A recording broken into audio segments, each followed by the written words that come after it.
번째 시간이고요. 여호수아 두 번째 시간 되겠습니다. 이 여호수아는 우리 개역 성경에 따르면 역사서에 들어갔다 그랬죠. 그러나 히브리 성경에 의하면 예언서에 들어갔다고 그렇게 했습니다. 예언서 가운데 정기 예언서에 들어간다 그렇게 지난번에 말씀드렸고요. 오늘은 이제 본문으로 들어가서 여호수아 2장을 펴놓으시기 바랍니다. 여호수아 2장은 너무나 잘 아시는 대로 두 정탐꾼 이야기가 나옵니다. 그 여호수아 하면 갈렙과 함께 이 가데스 바네아 지역에서 가나안 땅을 정탐했던 그 일이 생각나겠지요. 이제 요단강 동쪽 편에서 여호수아가 두 스파이가 되겠습니다. 두 정탐꾼을 여리고성으로 보내는 내용이 2장에 나와 있는데요. 그 여리고성 하면은 지도를 한번 보시기 바랍니다. 지도 보시면 지금 요단강을 좀 확대해서 그렇게 그려 놓았는데요. 아래쪽에 이렇게 푸른 색깔로 보이는 것이 바로 사해 바다가 되겠고요. 그 위쪽으로 조금 더 올라가서 여리고 글자가 보일 것입니다. 이스라엘 백성은 지금 요단강 이쪽 편에 동쪽 편에 지금 진을 치고 있고요. 거리상으로는 지금 그렇게 멀지 않습니다. 물론 뭐 옛날에는 걸어서 가면은 시간이 꽤나 걸리겠습니다만은 가까운 거리에서 이제 요단을 건너서 여리고 땅에 스파이를 2명 보내게 되는데 가나안 땅 정복을 위하여서 명령을 받은 그런 귀한 사람들이 되겠습니다. 거기서 이제 누가 등장을 합니까? 라합이라는 이 기생 되겠습니다. 우리 번역에는 뭐 기생 그렇게 좀 미화해서 번역을 했습니다만은 창녀입니다. 여리고 성 안에 있는 창녀 라합에 대한 이야기가 여호수아 2장 말씀에 나오고 있는데요. 이 여호수아 2장에 이 라합이 그 거짓말하는 내용이 나와 있잖아요. 사실은 이제 그 자기 지붕 위에다가 그 3대 말리는 그 속에다가 두 정탐꾼을 숨겨두었는데 그 여리고 성 안에 있는 경찰이 되겠죠. 경찰들이 와서 여기에 스파이들이 있지 그러니까 이미 갔다 그렇게 이야기하는 내용이 나와 있는데 뭐 성경 말씀이 그렇게 거짓말을 찬성하는 거짓말하라 하는 그런 메시지는 아니고요. 여기서 이제 더 중요한 것은 생명이 되겠습니다. 생명. 그것도 가나안 정복 시작 부분에서 여리고 성을 정탐하러 간 두 이스라엘 사람 그 생명이 달려 있잖아요. 그 생명이 달려 있는 그 문제를 생각하셔야 되고 또 이 라합이 믿음으로 그 두 사람을 살렸다 하는 것을 성경은 알려주고 있습니다. 그러므로 여기서 뭐 라합이 거짓말했다 또 뭐 어떻게 했다 그것이 이슈가 아니고요. 라합이 참 믿음을 가지고 그 이스라엘 두 사람들을 살렸다.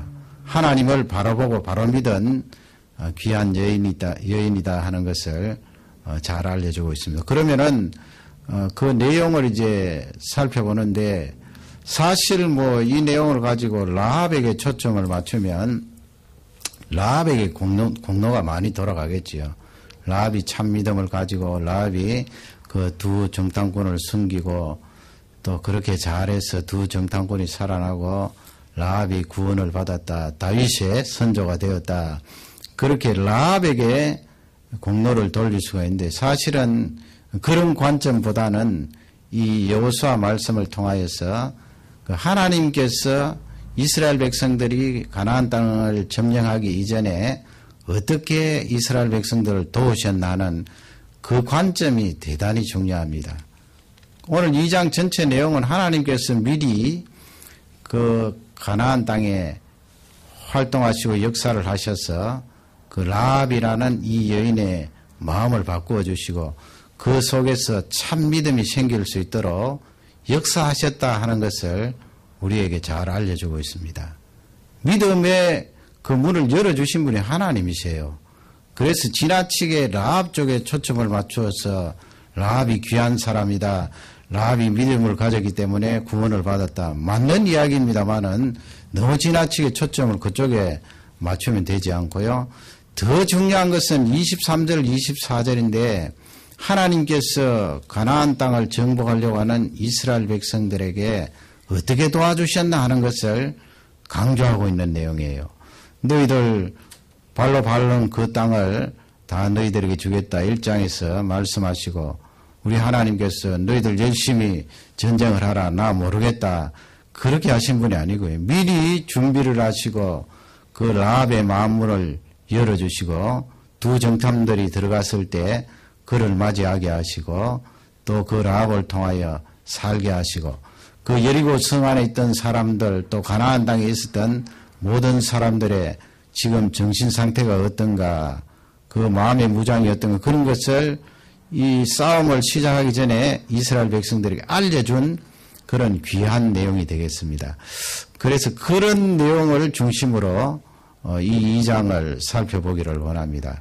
처음에 이제 우리가 살펴볼 내용은 하나님께서 이 라합에게 믿음이 생기도록 하셨다 하는 그것을 알려주고 있습니다. 여러분 이 말씀이 또 우리가 믿음을 받고 하나님 앞에 성숙해 나가야 될 그 부분을 무시하는 것이 아니에요. 그러나 근본적으로 하나님께서 나에게 은혜를 부어주시고 믿음을 갖도록 하시지 않으면 믿음을 가질 수가 없습니다. 오늘 찬양 마지막 찬양도 그러잖아요. 하나님께서 나에게 주신 자녀까지도 다 하나님께로부터 왔고 하나님이 주셨는데 말이죠. 우리가 이 세상을 살면서 가장 잘못 생각하기 쉬운 것은 자식은 내 몸에서 태어난 자들이잖아요. 그렇기 때문에 하나님이 주셨다는 그 개념을 희석시킬 때가 많은 거예요. 오늘 이 말씀을 통하여서 하나님께서 근본적으로 나의 믿음의 문을 열어주시고 믿음을 가지도록 하시고 예수 그리스도를 영접하게 하셨다는 것을 꼭 잊지 마시기 바랍니다. 그런 관점으로 하나님께 초점을 맞추고 하나님께 영광을 돌려야 됩니다. 그 기생이라는 여인을 하나님께서 찾아가셔서 믿음의 문을 활짝 여신 것이 얼마나 귀해요. 그 여리고 성 안에 거기도 뭐 지식 있는 사람이 있고 싸움 잘하는 사람이 있고 돈 많이 가진 사람이 있고 가진 사람이 다 있을 텐데 기생 창녀 라합에게 하나님께서 믿음의 문을 열어주시고 믿음이 생기도록 은혜를 다해 주신 거예요. 그 힌트가 어디 있는가 하면 9절, 10절, 11절인데 9절 말씀 우리 다 같이 읽도록 하겠습니다. 9절입니다. 말하되 여호와께서 이 땅을 너희에게 주신지를 내가 아노라. 우리가 너희를 심히 두려워하고 이 땅 백성이 다 너희 앞에 간담이 녹나니. 예, 간담이 녹나니. 그 히브리식 표현이에요. 우리 지금 두려워하고 몹시 떨고 있는 그 내용을 우리 신체에 비유하여서 녹았다 이런 표현을 하는데 라합이 그 9절 앞부분 말씀에서 여호와께서 이 땅을 너희에게 주신 줄 안다 그랬잖아요. 그 굉장히 중요한 말씀이잖아요. 이스라엘 백성들에게 수백 년 동안 하나님이 계속해서 되새기게 하시고 아브라함과 이삭과 야곱에게 약속하셨던 그 말씀 이 땅을 너희 후손들에게 주리라. 그것을 지금 라합이 고백하고 있는 거예요. 하나님께서 이 땅을 너희에게 주신 줄 내가 안다. 그 다음에 10절을 한번 읽어보겠습니다. 10절입니다. 이는 너희가 애굽에서 나올 때 여호와께서 너희 앞에서 홍해물을 마르게 하신 일과 너희가 요단 저편에 있는 아모리 사람의 두 왕 시온과 옥에게 행한 일 곧 그들을 전멸시킨 일을 우리가 들었습니다. 들었다. 그렇게 되는데 세 가지 그렇게 제시를 하고 있죠. 출애굽에서 홍해바다를 건넌 그 사건 왜 모르겠습니까, 여러분? 가나안 땅에도 환히 알고 있지요. 그 뭐 홍해바다가 거기서 얼마 된다고요? 모를 리가 있겠습니까? 만나 먹은 것도 알고 다 알고 있다고요.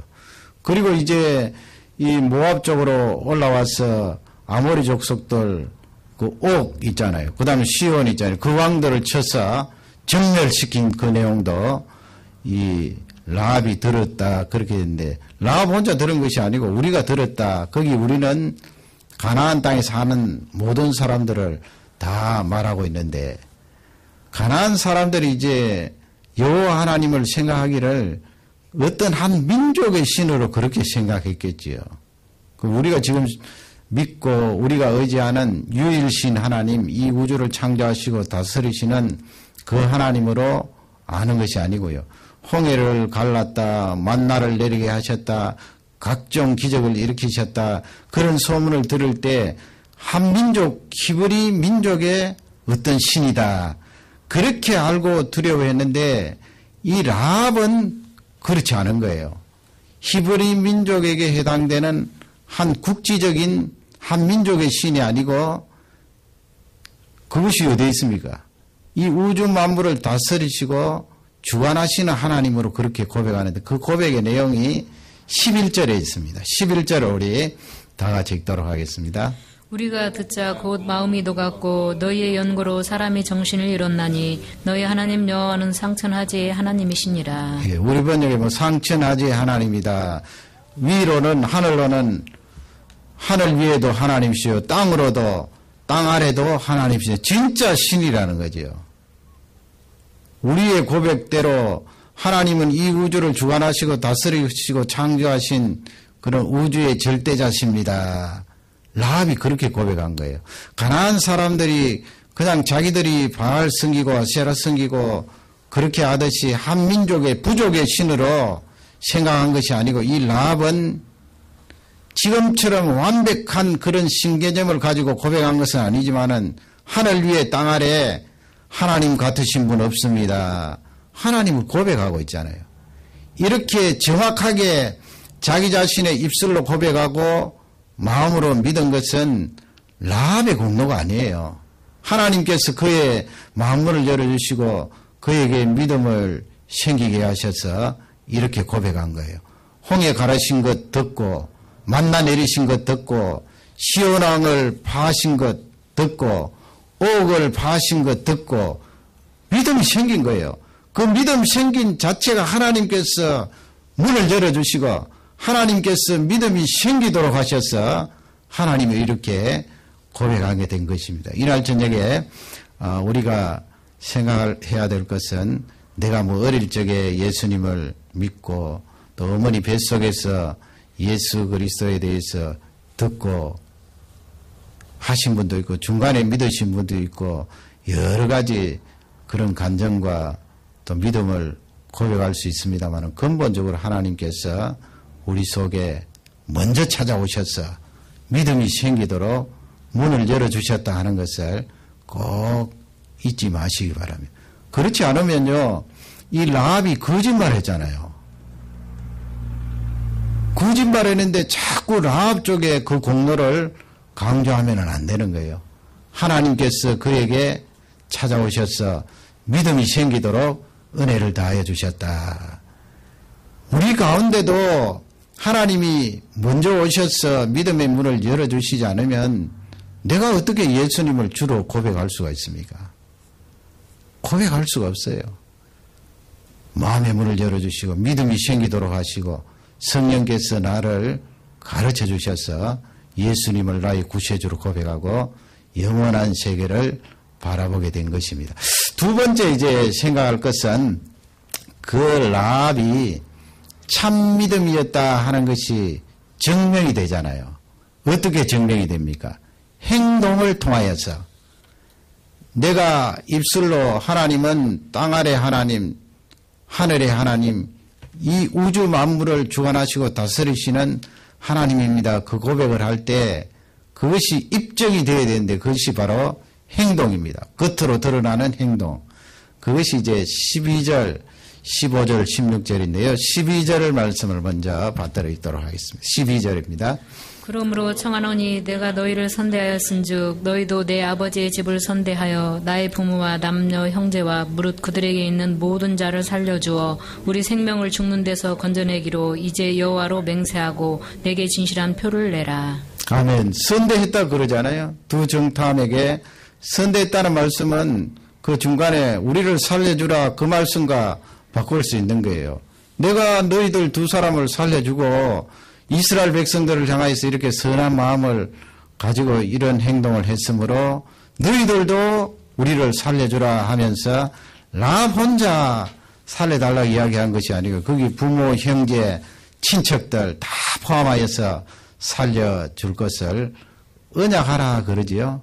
약속을 하라. 하나님 앞에 맹세하라. 그렇게 이야기하고 있는 내용을 성경은 기록하고 있습니다. 그러면 구체적으로 15절에 가서 어떻게 살려주나요? 그 라합의 믿음이 참 믿음이라는 것이 행동으로 입증이 된 것 아니에요. 15절 말씀 다 같이 읽겠습니다. 라합이 그들을 창에서 줄로 달아내리우니 그 집이 성벽 위에 있으므로 그가 성벽 위에 거하였습니다. 아멘.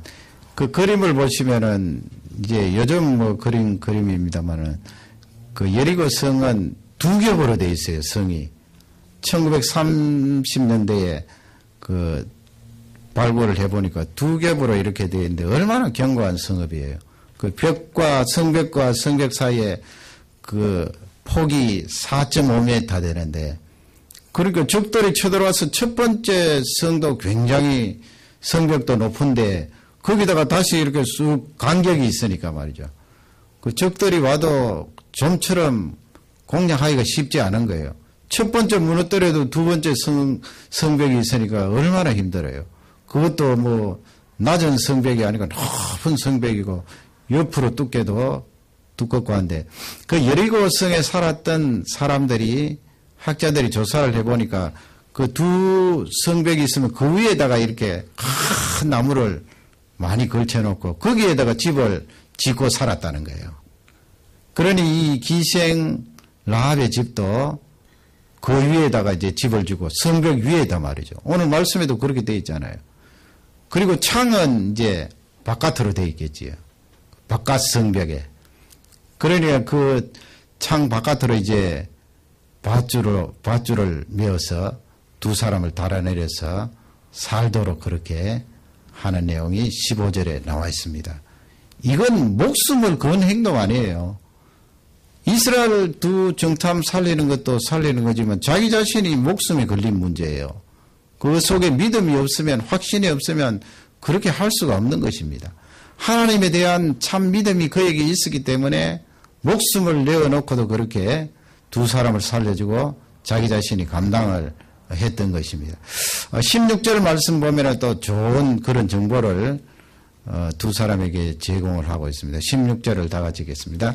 라합이 그들에게 이르되 두렵건대 따르는 사람들이 너희를 만날까 하노니 너희는 산으로 가서 거기 사흘을 숨었다가 따르는 자들이 돌아간 후에 너희 길을 갈지니라. 아멘. 한 3일 동안 이제 산속에 들어가서 숨어 있다가 3일 지나고 나서 다시 요단강을 건너라 그런 말씀이 되겠죠. 왜냐하면 사람들이 쫙 깔려서 요단강 주변을 수색을 하는데 당장 빠져나가면 성에서는 빠져나갈 수 있겠지만은 잡히지 않겠어요. 그러니 이 라합이라는 여인이 굉장히 지혜로운 여인이에요. 그렇게 해서 이 두 사람이 산속에 들어가 있다가 이제 3일 뒤에 여호수아에게로 돌아가는 내용이 성경에 기록되어 있습니다. 신약 성경으로 한번 가보겠습니다. 신약 성경이 뭐라고 말씀하고 있는지 히브리서 11장 믿음장이죠. 11장 31절 히브리서 11장 31절 신약 기록자들은 성령의 감동으로 이 라합이란 여인이 이렇게 행동한 것에 대해서 말씀에 기록을 하고 있습니다. 히브리서 11장 31절 다 같이 읽겠습니다. 믿음으로 기생 라합은 정탐을 평안히 영접하였으므로 순종치 아니한 자와 함께 멸망치 아니하였도다. 구원을 받았다는 말씀이죠. 믿음으로 그 두 정탐들을 선대하고 환영하여서 구원을 받았다. 그렇게 되어 있고요. 야고보서 2장 25절 거기에도 야고보 선생님이 라합에 대해서 기록을 하고 있습니다. 야고보서 2장 25절입니다. 히브리서 다음에 있죠. 2장 25절 다 같이 읽겠습니다. 또 이와 같이 기생 라합이 사자를 접대하여 다른 길로 나가게 할 때에 행함으로 의롭다 하심을 받은 것이 아니냐. 네, 행함으로 의롭다 하심을 얻은 것이 아니냐. 거기 믿음이란 말씀이 빠져 있는데 2장 전체가 믿음이 있다는 증거는 행함이 있어야 된다는 말씀을 계속 강조하고 있는 거예요. 그러니까 이 라합이 행함으로 어렵다 하심을 얻은 것 아니냐 이 말씀은 라합이 그 속에 하나님이 주신 참 믿음을 가지고 있었는데 그것을 입증할 수 있는 증거가 바로 두 사자를 안전하게 빠져나갈 수 있도록 도운 것이다. 그것이 바로 행함이다. 믿음에서 우러나온 그 행함으로 의롭다 하심을 얻었다 하는 것을 신약 성경이 말씀을 하고 있습니다. 하나님께서 이 라합을 사용하고 계시는 거지요. 그래서 세 번째로 이런 라합을 통하여 하나님께서 믿음을 가지게 하시고 두 사자들이 살게 하셨는데 이 전체적인 맥락은 바로 23절, 24절 때문이에요. 23절 말씀을 다 같이 읽도록 하겠습니다. 그 두 사람이 돌이켜 산에서 내려와 강을 건너 눈의 아들 여호수아에게 나와서 그 당한 모든 일을 고하고 예, 산에서 이제 3일 동안 숨어 있다가 내려와서 요단강을 건너고 이제 여호수아 장군 앞에 가서 모든 일을 보고하게 되겠지요. 24절을 보고의 내용이 어떠합니까? 다 같이 읽겠습니다. 또 여호수아에게 이르되 진실로 여호와께서 그 온 땅을 우리 손에 붙이셨으므로 그 땅의 모든 거민이 우리 앞에서 간담이 녹더이다. 하나님께서 그 땅을 우리 손에 붙이셨다. 그리고 그들이 벌벌 지금 떨고 있습니다. 가장 핵심적이고 중요한 보고 아니에요. 그 이스라엘 백성들 쪽에는 전쟁을 앞두고 가나안 땅 사람들이 어떻게 생각하고 있는지 그거 굉장히 중요하거든요. 그 적을 알고 공격할 수 있으니까 얼마나 그 중요한 보고예요. 여기서 이제 하나님께서 우리에게 주시는 중요한 메시지는 하나님께서 먼저 가셔서 이스라엘 백성들이 싸우기 전에 모든 준비를 다 해놓으셨다는 거예요. 그 가나안 사람들의 마음도 흔들어 놓고 또 두 정탐들이 갔을 때 그 부분에 대해서 상세하게 이야기할 수 있는 라합이라는 여인을 준비해 놓고 이미 믿음이 생기게 하셔서 그에게 은혜를 더하여 주셨고 하나님께서 이스라엘 백성들을 도우시고 함께 하시는 그 내용을 철저히 우리에게 알려주고 계시는 것입니다. 어떨 때는 우리가 인생을 살아가면서 너무 막연할 때가 한두 번이 아니죠. 살다가 보면은 너무 막연하다, 힘들다 그럴 때가 한두 번이 아닌데 지금 여호수아와 이스라엘 백성들을 한번 생각해 보세요. 얼마나 막연해요. 하나님께서 말씀으로는 저 땅을 너희에게 주겠다. 밟는 곳마다 다 너희 것이 될 것이다. 두려워하지 말라. 용기를 가지라 말씀하셨지만은 사실 전쟁한다는 것이 얼마나 막연해요. 두렵지요. 떨리지요. 죽음이 생각나지요. 그런 상황에서 하나님께서 말씀만 하신 것이 아니고 미리 가셔서 가나안 땅을 평정하시고 이미 진 것 아니에요. 그렇게 되면 가나안이 진 거예요. 그렇게 간담이 녹는 것처럼 벌벌 떨고 있는데 무슨 전쟁에서 승리를 하겠어요. 이미 진 거예요. 그리고 그 속에 이방 사람이지만은 이 라합이라는 여인을 준비해 두셔서 이스라엘을 도우게 하신 거예요. 하나님께서 이스라엘 백성들 구원만 염두에 두신 것이 아니고 같은 동시에 그 여리고 성읍 안에 있는 이방 여인, 그것도 죄인 중에 죄인인 그 여인을 건져주시고 살려주신 하나님의 은혜가 거기에 포함되어 있는 것입니다. 이 말씀이 우리에게 얼마나 큰 위로가 됩니까? 여러분, 어쩌면은 현대에 사는 우리는 이 여리고 성에 전쟁하러 들어가는 이스라엘 백성들 못지않게 힘들고 어렵고 고통스러운 일들이 많이 일어날 수가 있습니다. 그럴 때 미리 준비해 주시고 나를 도와주시는 그 하나님을 찬양하면서 오늘 저녁도 마음껏 기뻐하시기를 주님의 이름으로 축원합니다. 우리 다 같이 기도하겠습니다. 말씀을 생각하면서 기도하겠습니다. 하나님 아버지여 감사